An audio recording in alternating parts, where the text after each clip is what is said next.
माछु म तपाईको हात नगरौँ गनगनाइको बात जे परे होस् समाउँछ सधैँ ईश्वर मेरा हुनको परमेश्वर मेरा हुनको मलाई डोर्याउँदछन् सदा म उनको पछि लागुला कारण परमेश्वर हुनको आउँदा पृथ्वीको कामवान अनुग्रहद्वारा भई विजय निर्भय म हुन्छु मृत्यु पर स्वर्गसम्म ईश्वर हुनको परमेश्वर मेरा हुनको मलाई डोर्याउँदछन् सदा म उनको पछि लागुला कारण परमेश्वर हुनको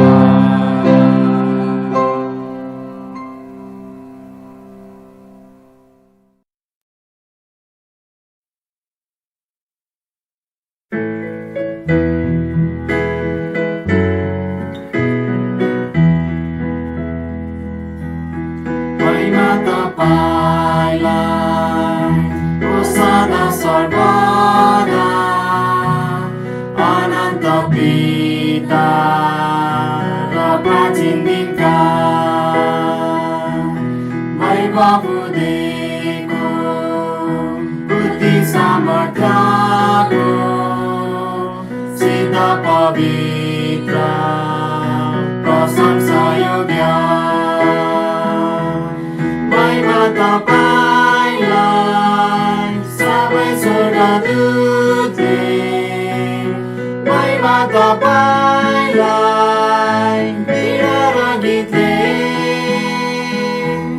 पवित्र जलले बुझ्दछन् आनन्दले महिमा तपाईलाई सदा होस् आमेन महिमा तपाईलाई हे ईश्वरका पुत्र हे मुक्तिदाता उद्धारक राजा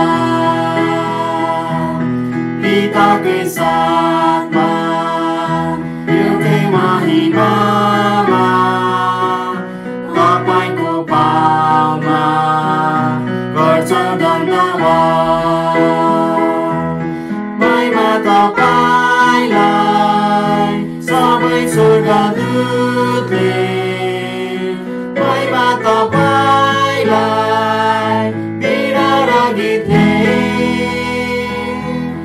पवित्र जनले बुझ्दछन् आनन्दले महिमा तपाईलाई सदा होस् आमेन महिमा तपाईलाई हे पवित्र आत्मा हाम्रो हृदयलाई पवित्र पार्नुहोस् दिनहुँ खुवाउनुहोस् यो स्वर्गीय मन्ना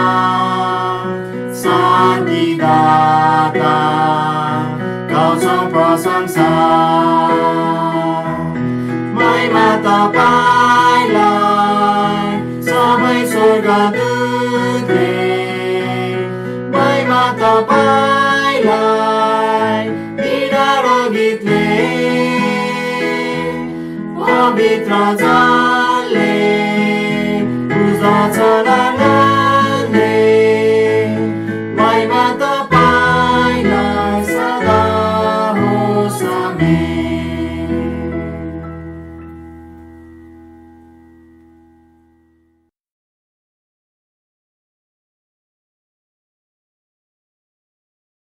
सर्वप्रथम तपाईँ सबैजनालाई जय मसीह।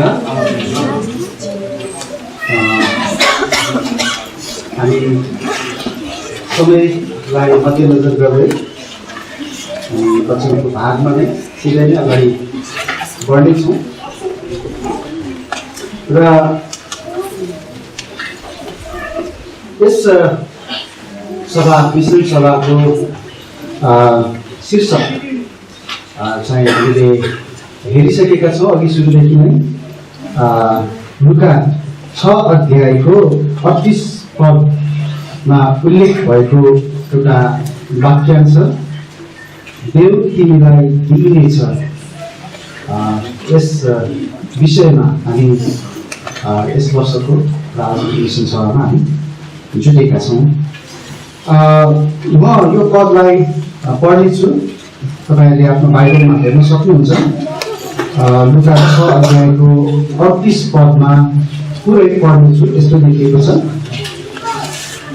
देव र तिमीहरूलाई दिइनेछ पुरा पुरा नाप, खाँदी खाँदी र हल्लाई हल्लाई र पोखिने गरी मानिसहरूले तिमीहरूका काखमा हालिदिन्छन्।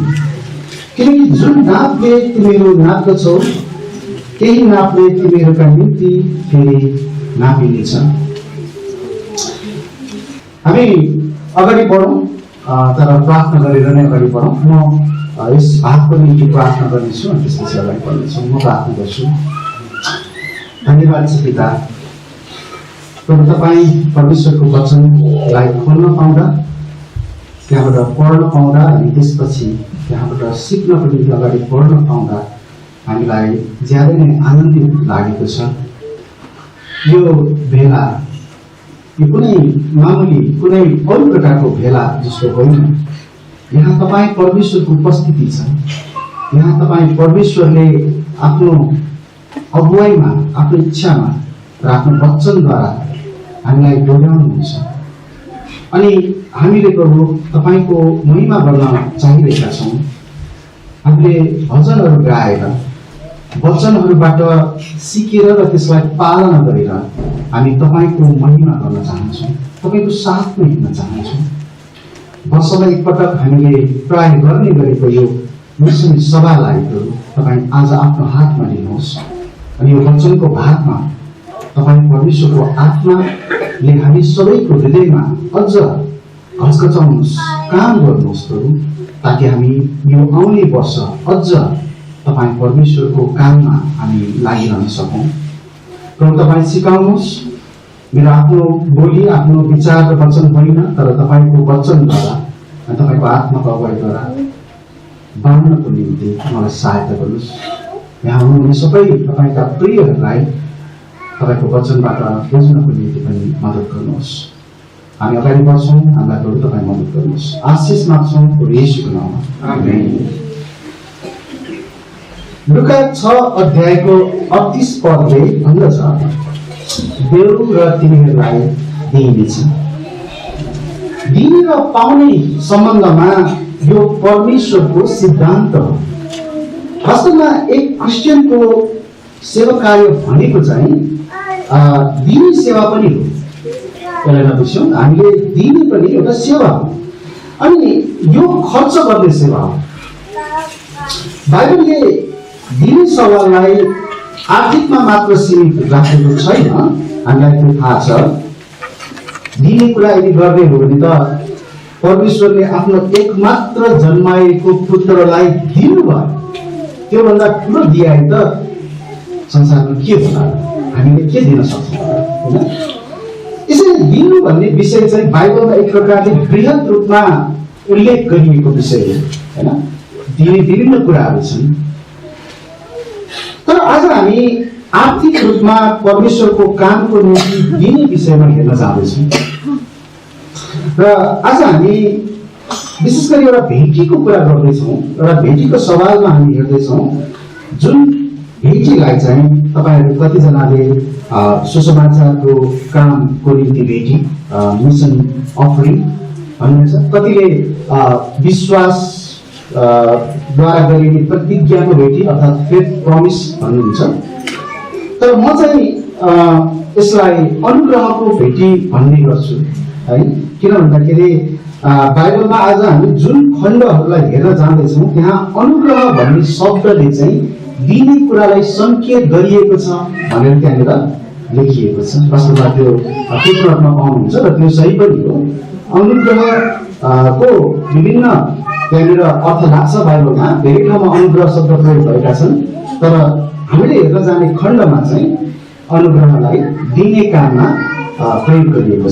त्यसैले हामी विशेष गरी जब दोस्रो कोरिन्थी 8 अध्याय र 9 अध्यायलाई हामी हेर्छौँ, हामी चाहिँ त्यहाँ अनुग्रह भन्ने शब्द पाउँछौँ जो चाहिँ दिने विषयमा कुरा गरिएको। दोस्रो कोरिन्थीको पत्र लगभग 55 इस्वीसम्मदेखि 57 इस्वीसम्म भित्र चाहिँ पावलले पहिलो कोरिन्थीको पत्र लेखिसकेपछि करिब 1 वर्ष पछाडि यो दोस्रो पत्र लेखेका थिए।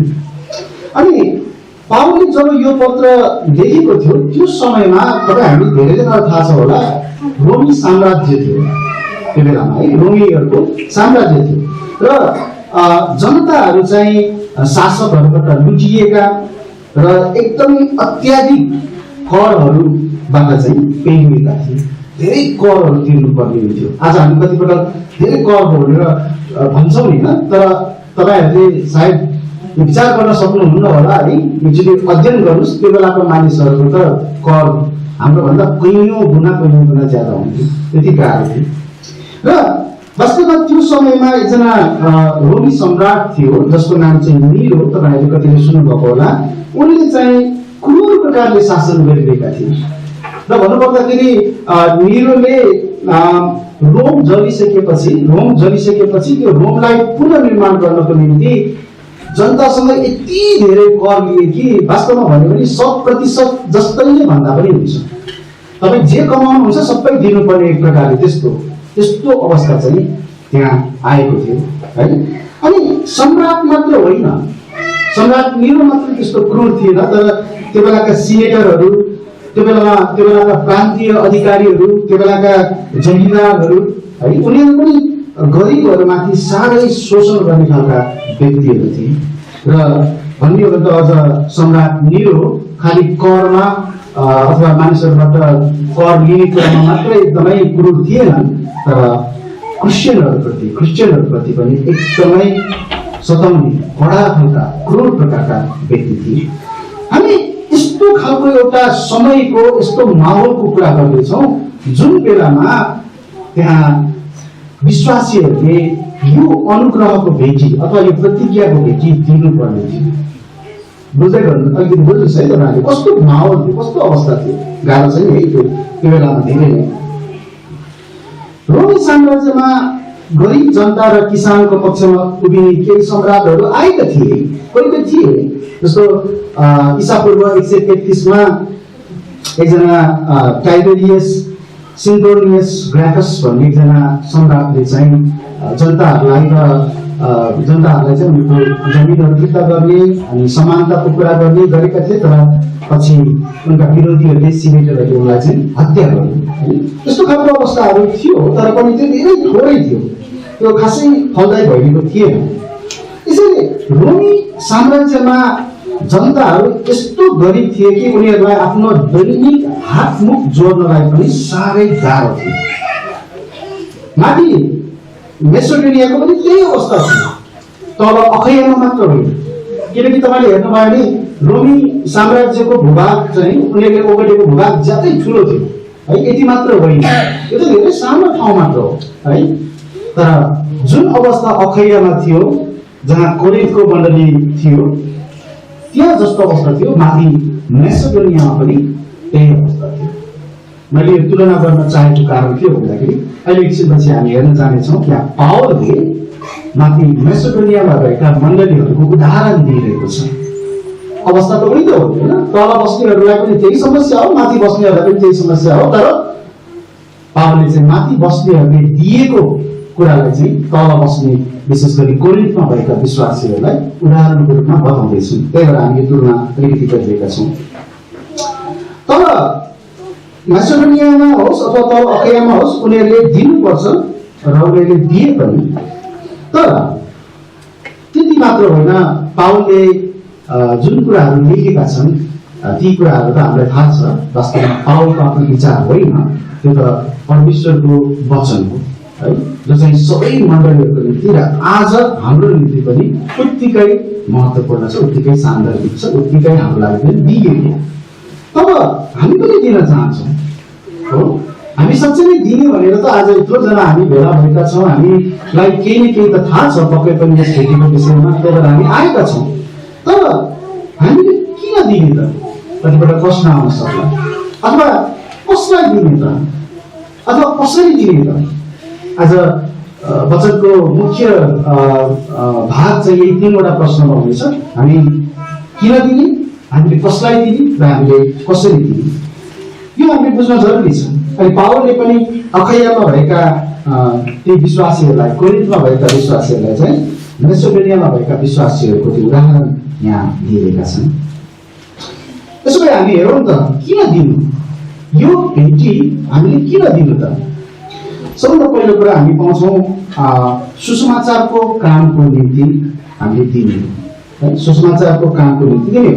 दोस्रो कोरिन्थी 10 अध्यायको 16 पदमा तपाईँले हेर्नुभयो भने त्यहाँनिर तपाईँले के पाउनुहुन्छ भन्दाखेरि तिमीहरूदेखि पल्लापट्टिका इलाकाहरूमा पनि सुसमाचार प्रचार गर्नलाई भनेर पावलले त्यहाँ भन्दैछ। पावलको त्यहाँनिर कस्तो प्रकारको उद्देश्य हामी देख्छौँ भन्दाखेरि उनी चाहिँ जहाँ जहाँ सुसमाचार गएको छैन त्यहाँ सुसमाचार लैजान चाहन्छन्। तर सुसमाचार प्रचार गर्ने क्रममा, सुसमाचार लैजाने क्रममा त्यहाँ आवश्यक पर्ने खर्च खाँचोहरूको कुरा पनि आउँछ, जुन कुराहरूलाई जोड्दै पावलले 8 अध्याय 9 अध्याय 10 अध्याय यसलाई निरन्तरता तपाईँले दिएको पाउन सक्नुहुन्छ, निरन्तर रूपमा लगेको पाउन सक्नुहुन्छ। अनि 10 अध्यायमा हामी त्यही कुरा पाउँछौँ कि तिमीहरूदेखि पारिपट्टि अथवा पल्लापट्टिका इलाकाहरूमा पनि सुसमाचार प्रचार गर्नलाई। फिलिप्पी 1 अध्यायको 7 पदमा एकछिन तपाईँहरू हेर्नुहोस् न, यो बुझ्नको निम्ति ज्यादै राम्रो छ है। फिलिप्पी 1 अध्यायको 7 पद यहाँ के भनेको छ भन्दाखेरि जसरी तिमीहरू सबैको विषयमा यो कुरा सोच्नु मेरा निम्ति उचित छ, किनकि मैले तिमीहरूलाई मेरो हृदयमा बसालेको छु, किनकि मेरो बन्धनमा साथै सुसमाचारका प्रतिरक्षा र पुष्टिकरणमा तिमीहरू सबै मसँग अनुग्रहका सहभागीहरू हौ। एकचोटि त्यो अन्तिम खण्डलाई हेर्नुहोस् है। पावलले के भन्दैछ भन्दाखेरि साथै सुसमाचारका प्रतिरक्षा र पुष्टिकरणमा तिमीहरू सबै मसँग केका सहभागीहरू हो? अनुग्रहका सहभागीहरू। यहाँ कुन चाहिँ अनुग्रहको कुरा गरिएको तपाईँले अध्ययन गर्नुभयो भने यो दिने कुरा नै गरिएको, यो प्रतिज्ञा भेटीको कुरा हो, यो अनुग्रहको भेटीको कुरा हो। अनि जुन चाहिँ के को लागि प्रयोग गरिन्छ त? यहाँ भनेको छ सुसमाचारको प्रतिरक्षा र पुष्टिकरणमा सहभागिता जनाउनको निम्ति, त्यसको निम्ति यो प्रयोग गरिन्छ। हामीले सुसमाचारको कामको निम्ति दिनुपर्छ। यो परमेश्वरले मण्डलीलाई नै तोक्नु भएको यो जिम्मेवारी है। सुसमाचारको कामको निम्ति सरकारले दिने होइन, सुसमाचारको कामको निम्ति स्थानीय क्लबहरूले दिने होइन, सुसमाचारको कामको निम्ति कुनै सङ्घ संस्थाहरूले दिने होइन। यो त स्थानीय मण्डलीकै जिम्मेवारी हो, जसलाई प्रभुले यहाँ र अझ तपाईँले अध्ययन गर्नुभयो भने बाइबलमा अरू ठाउँहरूमा पनि स्पष्टसँग उल्लेख गरेको तपाईँले पाउन सक्नुहुन्छ। अब अर्को कुरा है, हामी किन दिने त? अर्को कारण चाहिँ हामी प्रशस्त हुनको निम्ति दिनुपर्छ।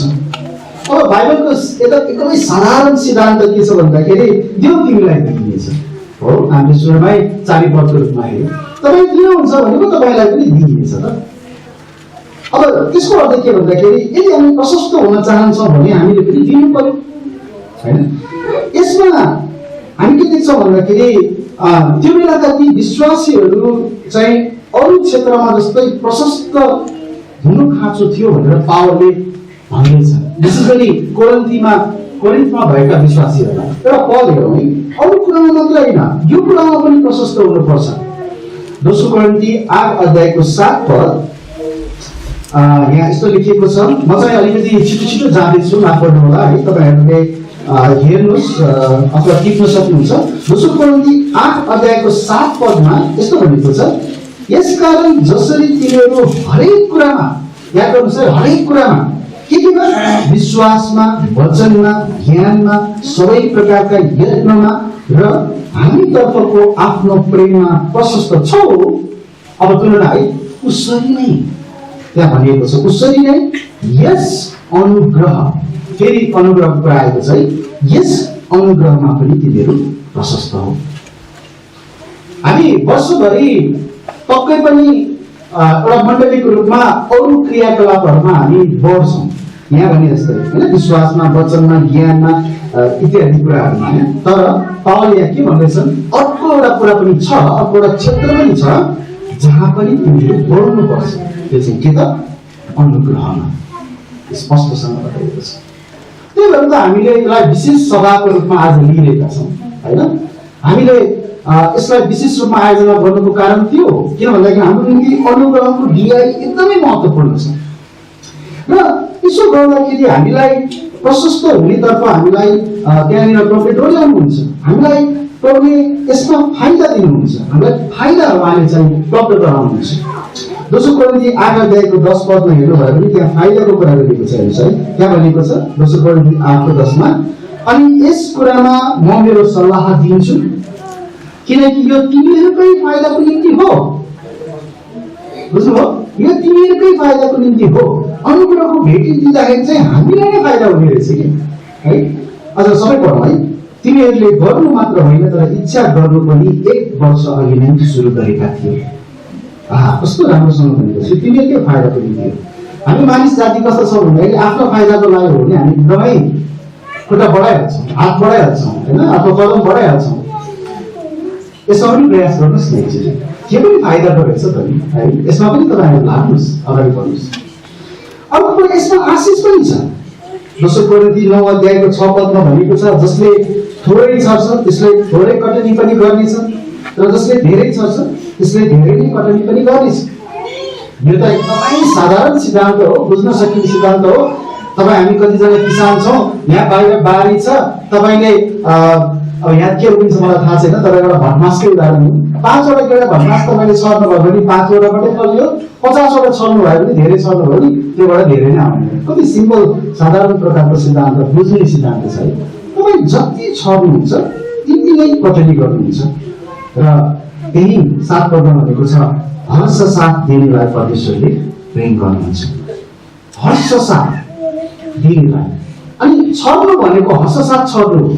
कुनै पनि किसानले चाहिँ जब बिउ छर्छ तब उनले चाहिँ तत्कालको परिणाम नदेख्ला, तर उसले भविष्यको त्यो फसल जब निस्किन्छ त्यस बेलाको अवस्थालाई उनले सोचेर खुसी साथ, हर्ष साथ, जस्तो सुकै वातावरण भए पनि, गर्मी भए पनि, चिसो भए पनि, पानी पर्दा जस्तो भए पनि उनले हर्ष साथ छरिरहेको हुन्छ। अनि परमेश्वरले दिनुहुन्छ त्यस्तो व्यक्तिहरूलाई, प्रेम गर्नुहुन्छ यहाँ भनेको छ।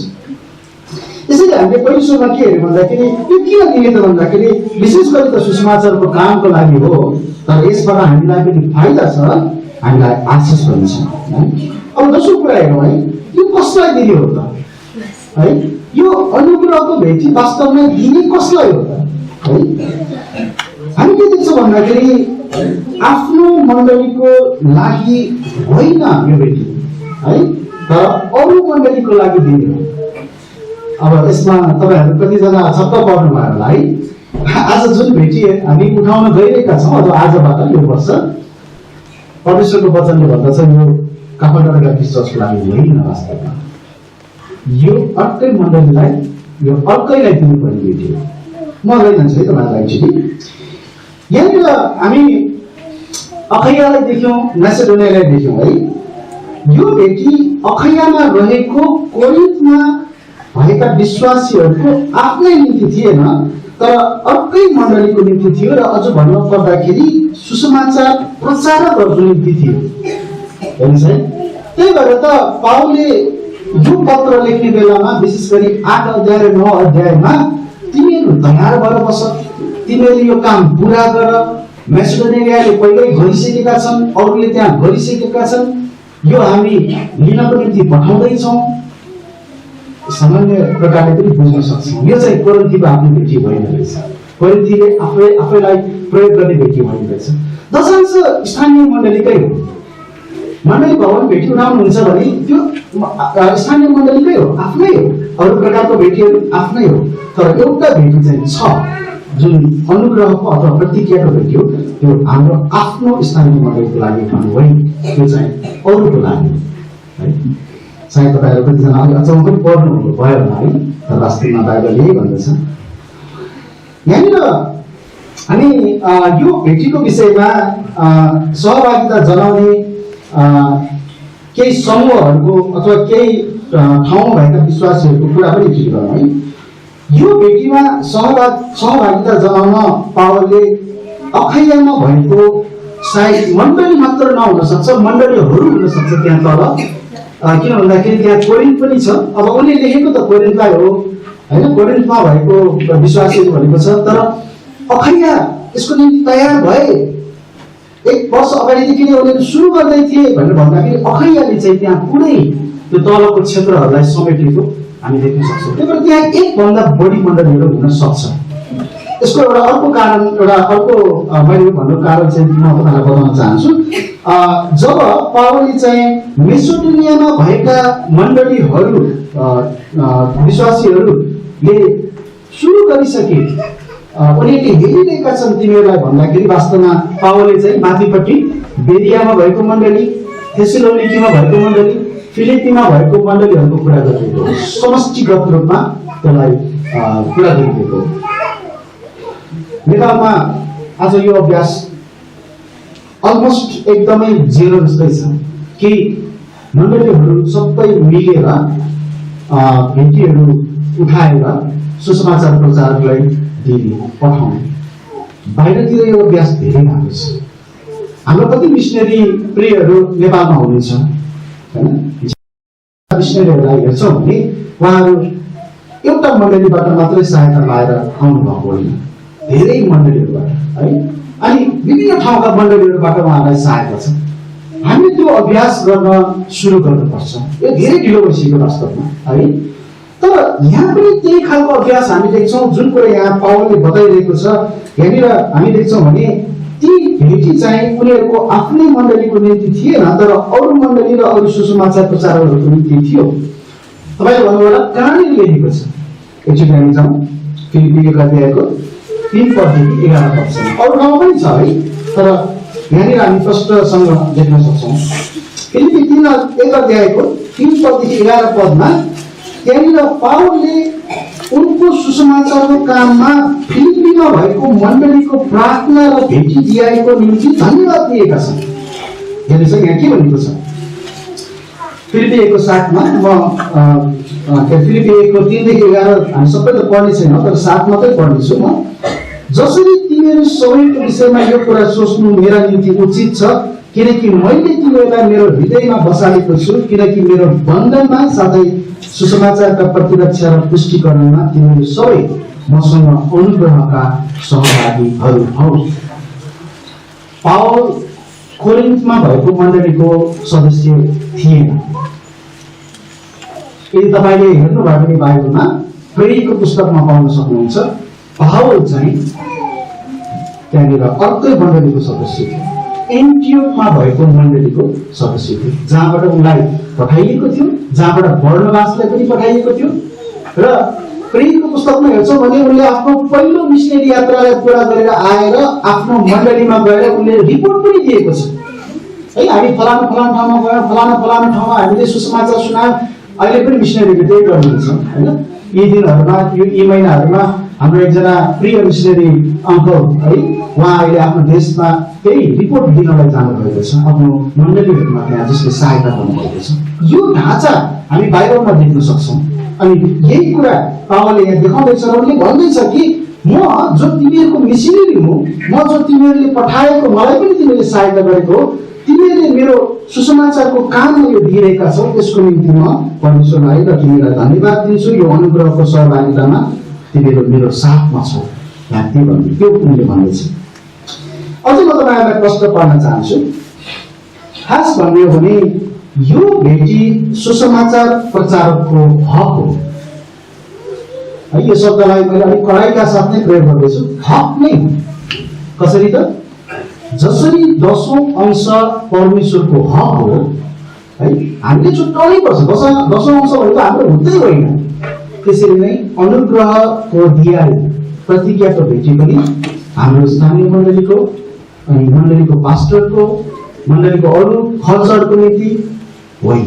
त्यो सुसमाचार प्रचारक जसलाई तपाईँले दिनुहुन्छ वा दिने योजना बनाउनु भएको छ, केही छ भने त्यस व्यक्तिको अथवा त्यो सेवाको चाहिँ हक हो। वास्तवमा प्रतिज्ञा भेटीले तपाईँ स्पिकर किन्न सक्नुहुन्न, बुझ्दै हुनुहुन्छ है। प्रतिज्ञाको भेटीले तपाईँले पास्टरलाई तलब दिन सक्नुहुन्न। प्रतिज्ञाको भेटीले भवन पनि बनाउन सकिन्न। प्रतिज्ञाको भेटी भनेको निश्चित रूपमा सुसमाचारको काममा जाने व्यक्तिहरूको लागि नै हजिने है। स्पष्टसँग त्यही भनिएको छ। एक्चुअली 2 कोरिन्थी 9:12 हामीलाई प्रश्न पार्छ कि एक्चुअली हेरौँ हामी त्यहाँ के भनेको छ।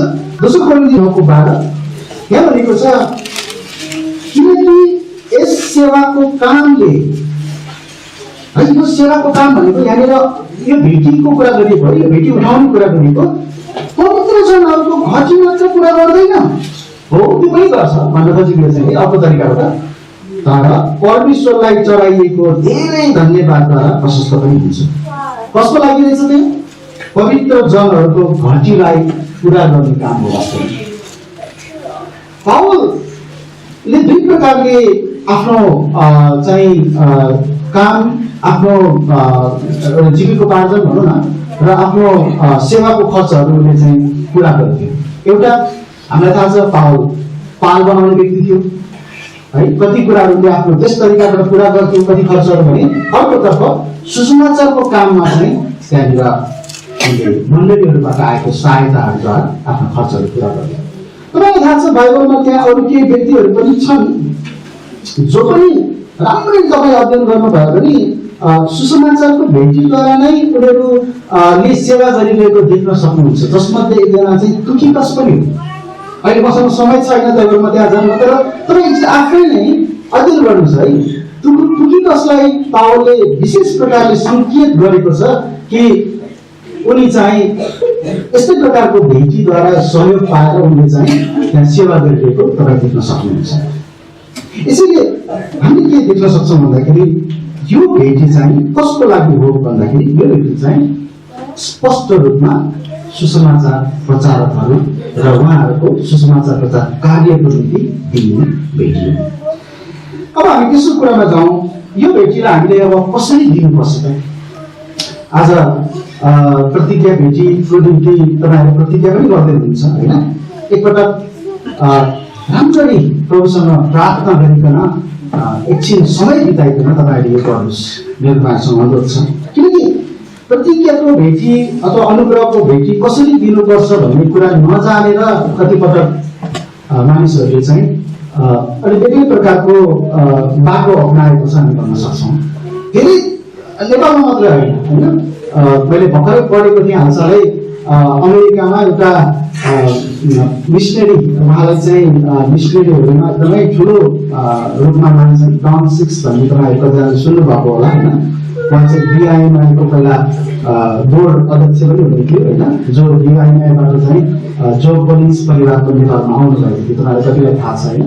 उहाँ डन सिक्स एक ठाउँमा प्रचार गर्न जानुभएको थियो अनि उहाँले प्रचार गरिसकेपछि त्यहाँनिर जिग्गमले सोध्नु भएछ अरे हात उठाएर, ओहो हामीले त गलत प्रकारले दिएका रहेछौँ, के त्यो गलत हो र होइन, सही के हो? अनि उहाँले त्यो बुझाउनु पर्यो। यो के हो भन्दाखेरि कतिपटक हामीले नबुझेको कारणले गर्दाखेरि अनि एकछिनपछि हामी तल आउनेछौँ। कोरिन्थीमा पनि त्यही भएको थियो, प्रियहरू हेर्नुहोस् है। कोरिन्थीमा भएको विश्वासीहरूमा पनि केही बुझाइ थिएन अनि पावलले त्यसमा क्षमा पनि मागेको छ र पावलले त्यसपछि सिकाएको पनि छ। एकछिनमा हामी त्यहाँ जानेछौँ है।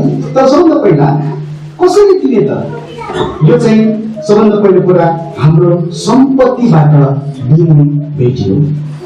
दोस्रो कोरिन्थी 8 अध्यायको 11 पदमा यहाँ यसो लेखेको छ, तर अब यो काम गरिसिद्ध्याऊ र जसरी इच्छा गर्नमा तयारीपना थियो उसरी नै यो काम पनि तिमीहरूको सम्पत्तिद्वारा तिमीहरूको सम्पत्तिद्वारा पुरा गरियोस्। स्पष्ट छ है बाइबल। यो चाहिँ वास्तवमा सम्पत्ति नै दिने रहेछ है। तपाईँले भन्नुहोला म यो सेवाको निम्ति, यो अनुग्रहको भेटीको सेवाको निम्ति म प्रार्थना गरिदिनेछु, प्रार्थना मात्र गरिदिनेछु। तपाईँलाई धेरै धन्यवाद, त्यो पनि धेरै राम्रो हो। यो बुझ्नुहोस् कि यो सेवा चाहिँ दिएर नै गरिन्छ, प्रार्थना मात्र गरेर हुँदैन। प्रार्थना गर्नुहोस् राम्रो हो, तर यो सेवामा तपाईँ सहभागी हुन चाहनुहुन्छ भने त्यो दिनै पर्ने खालको सेवा हो, त्यस्तो खालको है। अब तपाईँले भन्नुहोला मेरो त कमाइ छैन, कसरी दिने होइन? कमाइ हुनेहरूले त दिएला, जसको जागिर छ, जसको व्यवसाय छ होइन, उहाँले दिनु होला। जसको छैन कसरी दिने त? मलाई एउटा पद एकदमै मनपर्छ, दोस्रो कोरिन्थी 8 अध्यायको 12 पद हो यो। यसमा हाम्रो हृदयलाई चाहिँ एकदम स्पष्टसँग हाम्रो हृदय कस्तो छ र हामीले कस्तो बनाउनु पर्छ भन्ने कुरा जवाब दिएको छ जब हामी दिने विषयमा आनाकानी गर्छौँ है। हेर्नुहोस् यहाँ के भनिएको छ, किनकि मन तयार छ भने मानिससँग जे छैन है त्यस अनुसार होइन, तर उसँग जे छ त्यस अनुसार दान ग्रहण हुन्छ। हामी कहिलेकाहीँ बहाना बनाउँछौँ होला छैन भनेर, तर यहाँ त्यस्तो होइन। मानिससँग नभएको कुराबाट प्रभुले माग्नु भएको होइन, प्रभुले भएको कुराबाट भन्दै हुनुहुन्छ यहाँनिर। र त्यो कसरी हुन सक्छ त?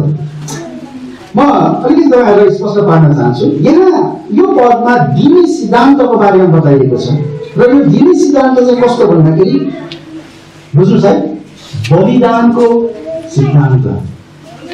यो बलिदान हो। अनुग्रहको भेटी भनेको अरू भेटी जस्तो होइन, यो सेक्रिफाई हो, बलिदान हो है। अब मेरो छोरा यहाँ छ, मेरो छोराले काम गर्दैन, ऊ भर्खर अब 14 होइन मा अब गइरहेको छ, ऊ जागिरी पनि होइन, उसको व्यवसाय पनि छैन, उसले काम गर्दैन, तर उसले अनुग्रहको भेटी दिन्छ। यहाँ सदिक्षा पनि छ, उसले पनि अनुग्रहको भेटी दिन्छ। तर उनीहरूले यस अनुग्रहको भेटीमा कसरी सहभागिता जनाउँछ त भन्दाखेरि उनीहरूले विश्वासद्वारा कतैबाट, कुनै ठाउँबाट, कुनै तरिकाबाट उनीहरूले दिनको निम्ति तयारी भइरहेका हुन्छन्। हरेक महिना तयारी भइरहेका हुन्छन्। जस्तै यदि एउटा उदाहरण दिन चाहन्छु, अरू धेरै हुन सक्छन् है, केही उदाहरणहरू दिन चाहन्छु। हामीले घरमा यदि कवाडी सामानहरू बेच्नु पर्यो भने हामी बेचिदिन्छौँ। जब काटेर बेचिन्छ, केही काटेर कुटुन बेचिन्छ, त्योबाट आउने पैसाहरू हामी बच्चाहरूलाई दिन्छौँ। अनि हाम्रो बच्चाहरूले के गर्छन् भन्दाखेरि त्यो पैसाबाट उनीहरूले दशांश पनि छुटाउँछन् है, 10 रुपियाँ हो भने 1 रुपियाँ पनि छुटाउँछन्, तर साथसाथै त्यही पैसाबाट उनीहरूले अनुग्रहको निम्ति पनि छुटाइरहेका हुन्छन्। कतिपल्ट उनीहरूले के गर्छन् भन्दाखेरि बर्थडेमा, यस्तै कुनै अवसरमा, कतै अब आफन्त नातागोता भेट्न जाँदाखेरि पैसा दिने पनि चलन छ होइन। अब अलिकति होसियार चाहिँ हुनुपर्छ यस्तो कुरामा होइन। सानसानो बच्चाहरूलाई पैसा दिएर बिगार्ने बानी पनि गर्नु चाहिँ हुँदैन है। तर कहिलेकाहीँ अब हजुरबा हजुरआमाले कहिले दिनुहुन्छ, उनीहरूले त्यसबाट पनि निकालेर उनीहरूले अनुग्रहको भेटीमा हाल्ने गर्छन्। कति सिम्पल छ र बच्चाहरूले सकिरहेको छ, बुझिरहेको छ है। हामी ठुलोको लागि त पक्कै पनि यहाँनिर चाहिँ मैले कसरी गर्ने होला भनेर सोच्नुपर्ने आवश्यकता छैन जस्तो मलाई लाग्छ है। अब मेरो अझै प्रार्थना छ कि अब मेरो छोरालाई अझै यो कुरामा अझ दिनको निम्ति, अगुवाई गर्नको निम्ति म के गर्न सक्छु भन्दाखेरि म उसलाई घरको केही कामहरू दिन सक्छु। घरमा केही कामहरू दिँदाखेरि उसलाई त्यस बापतको 5 रुपियाँ 10 रुपियाँ केही पैसा दिएर उसले त्यसबाट पनि दिन सकोस्। मैले हिजो उनीहरूलाई सोधेँ, म तिमीहरूको नाम बताउँदैछु, तिमीले कसरी दिइरहेको छ अहिले भेटी? त्यही तरिकाले हो, जुन तरिकामा तिमीहरूले हिँडिरहेका थियौ उनीहरूले भने त्यही तरिका है। मलाई खुसी साथ आज तिमीहरूको बारेमा बाँड्न पाएँ है। यहाँनिर मैले तपाईँहरूलाई भन्न खोजेको कुरा के हो भन्दाखेरि हाम्रो मन तयार छ भने हामीले निश्चय नै दिन सक्छौँ है।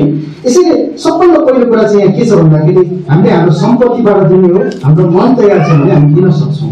अब दोस्रो कुरा यहाँ बुझ्नुपर्ने के छ भन्दाखेरि बराबरी बलिदानमा दिनु अब के भन्नुभएको होला भन्दै हुन्छ होला। बराबरी बलिदान भनेको के हो? अब बराबरी बलिदान भनेको चाहिँ कस्तो हो भन्दाखेरि मैले जति दिन्छु मेरो छोराले त्यति दिँदैन। यो त सबैलाई थाहा छ, तपाईँहरूको पनि त्यही नै छ होइन? किन भन्दाखेरि मेरो त कमाइ छ, म त्यो अनुसार दिन्छु, तर मेरो छोराको त कमाइ छैन, उसले 5 रुपियाँ 10 रुपियाँ कति दिएला होइन? मैले त त्योभन्दा 5 गुणा अथवा 10 गुणा 20 गुणा कति बढी दिएला। यहाँनिर के भयो त दिने कुरा बराबर भएन, बुझ्दै हुनुहुन्छ है? तर बलिदान चाहिँ के हो त बराबर भयो। बुझ्नुभयो? मैले आफ्नो क्षमताले जति दिन सक्छु र मेरो छोराले क्षमताले आफ्नो क्षमताले जति दिन सक्छ, दुवैको क्षमता प्रभुको दृष्टिमा चाहिँ बराबर छ। त्यही भएर कसैले 5 रुपियाँ दियो कसैले 500 रुपियाँ दियो भनेर हामीले चाहिँ तुलना गर्नु हुँदैन है। हामीले के गर्नुपर्छ भन्दाखेरि बराबर रूपमा बलिदान गरेको छ कि छैन त्यो कुरालाई हामी हेर्नुपर्छ।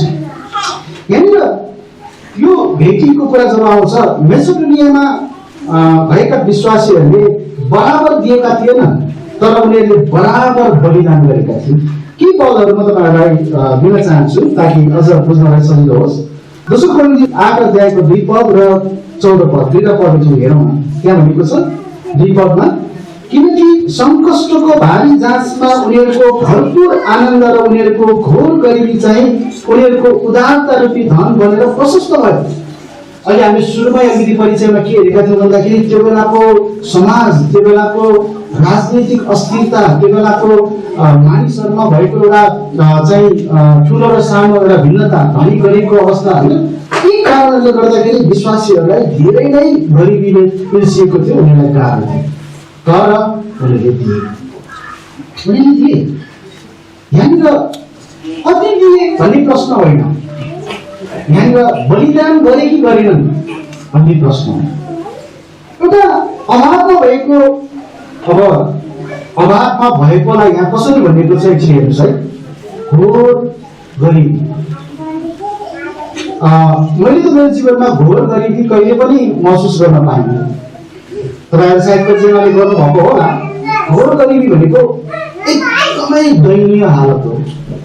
हुनसक्छ त्यो यस्तो हो कि त्यो व्यक्तिलाई आज मात्रै होइन, अबको केही दिनसम्म खानालाई पनि छैन, त्यस्तो प्रकारको अवस्थाको हामी यहाँ देख्न सक्छौँ। तर पनि उनीहरूको उदारता रूपी धन चाहिँ प्रशस्त भयो भनेको छ।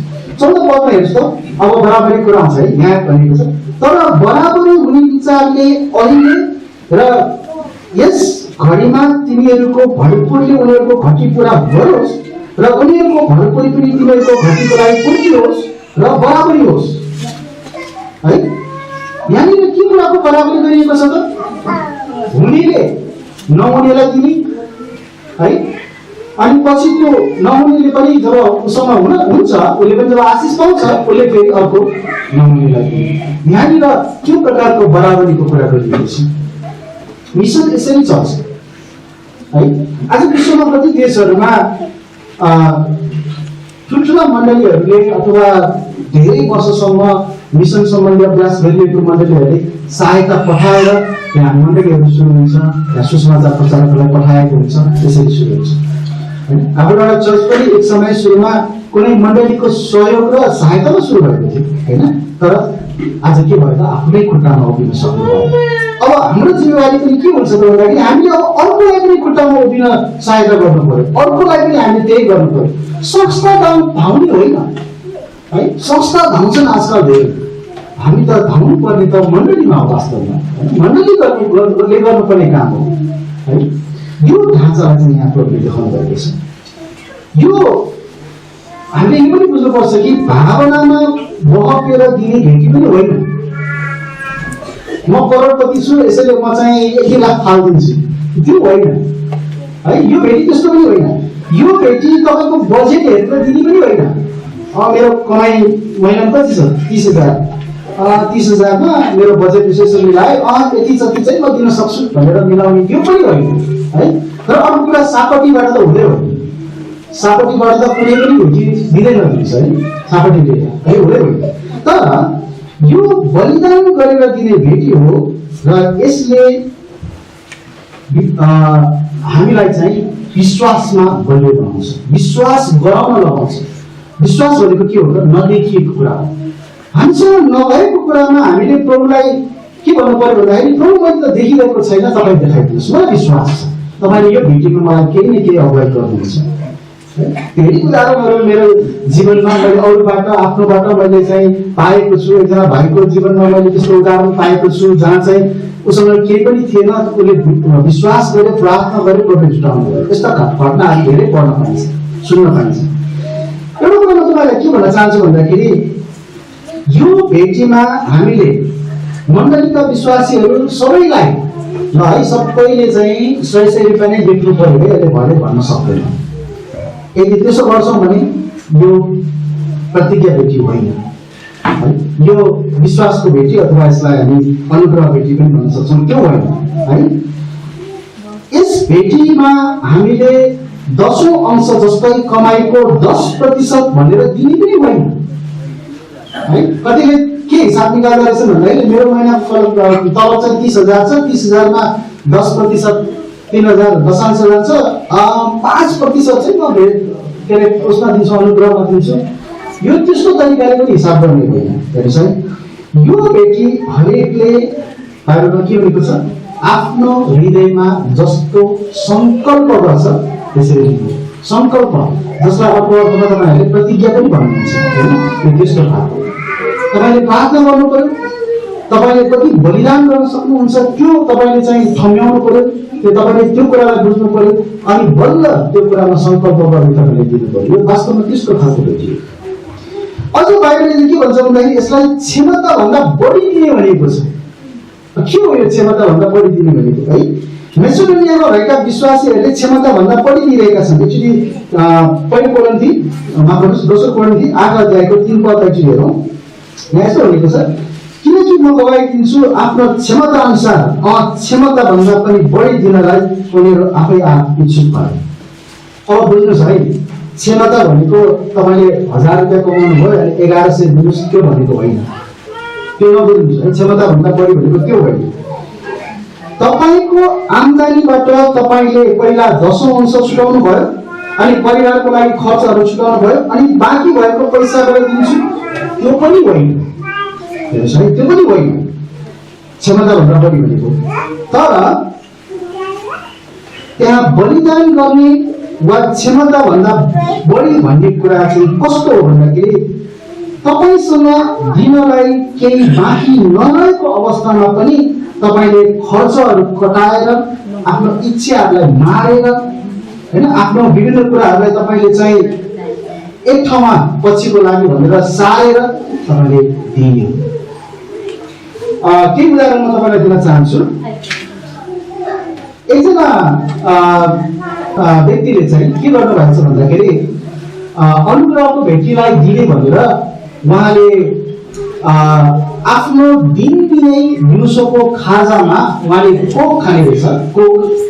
अनि त्यो कोक खाने पैसा उहाँले महिनाभरिको जोगाएर उहाँले चाहिँ दिनुभएको छ। त्यो के हो? उसले आफ्नो इच्छा मारेको बलिदान। मैले पनि कस्तो खालको अभ्यास कहिलेकाहीँ गर्छु भन्दाखेरि मैले अक्सर गर्छु भन्दा पनि हुन्छ, म आफ्नो जुत्ता पलिस चाहिँ म बाहिर गर्दिनँ। अहिले 40 रुपियाँ लिन्छ है, 15 दिनमा एकचोटि गर्ने हो भने महिनामा 80 रुपियाँ त्यही जान्छ। त्योभन्दा बरु एउटा पोलिस र एउटा ब्रुस किनेर लिएर आयो भने वर्षभरि त्योभन्दा बढी पनि पुग्छ। म त्यसरी बचाउँछु। मोटरसाइकल म बाहिर धुन लाँदिनँ, एकचोटि धुन लाँदाखेरि 100 रुपियाँ जान्छ। हामी प्राय 1 महिनामा त धोइरहेका हुन्छौँ, त्यो पनि एउटा बचत हो।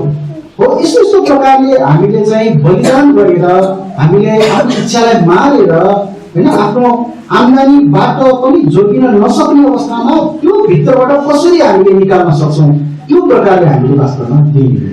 वास्तवमा यो त्यस्तो प्रकारले दिने भेटियो।